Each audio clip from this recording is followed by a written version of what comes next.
So here we have the Mercedes A-Class, got a 66 plate. I'm going to start off by showing you around the outside of the car, and then we'll hop in and run through some controls on the inside. From the outside you can see it's a 5-door car with alloy wheels. Let's start off inside the boot and then work our way around the rest of it from there. As we approach the back of the car, you can see we have reversing sensors, plenty of boot space as well, along with that 60/40 split folding rear seat should you wish to increase this space even further. Okay, so we're just going to work our way back round to the front of the car and then we'll hop in and run through some controls on the inside. But now that we've done a full circle of it, you can see it's in excellent condition the whole way round. Just briefly before we climb in, I think it's well worth seeing the interior from this exterior point of view. You get full leather seats, as you can see. There's plenty to run through on the dashboard, so let's hop in and we'll do that right now. Okay, now that we're inside the car, we're going to start with the dials. On the left-hand side, we have the speedometer and fuel gauge. And on the right-hand side, the rev counter and coolant temperature gauge. In the middle, you can see the total miles for the car, which are 45,641. Beneath that, it will show you what gear this car is currently in. As it's an automatic, we are in park at the moment. You can change the information displayed in that central section by using buttons on the steering wheel. For example, you can have that digital readout for the speedometer. The buttons in question are just on the left-hand side here.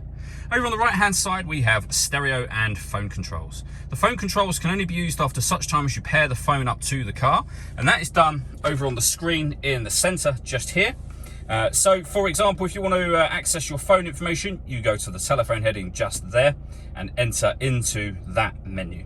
The controls that I'm using to access that information are essentially this dial. You can do virtually everything from here. You can also use the buttons that you see on the main screen. For example, you've got telephone, satellite navigation, your radio, media, etc. If we come back up to the main screen and highlight Navi and press the button down, we can enter the satellite navigation menu. And you can see we have a nice clear color display. Very, very easy system to use.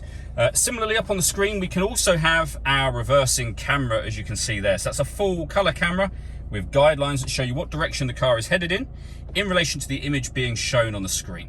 And then lastly, we can access our radio and media headings just here. So under radio, you've got the ability to be able to access your own stations. We've got FM and DAB radio up on there, as you can see.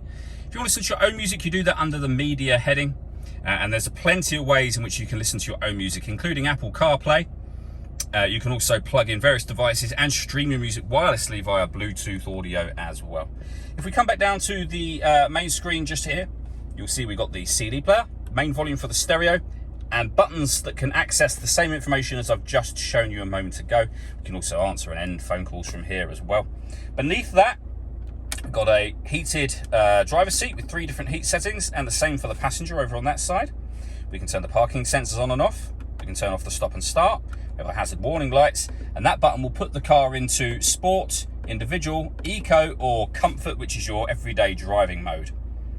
Below that, we then have the air conditioning for the car. So you can determine the temperature, the fan speed, the direction the air is being distributed in.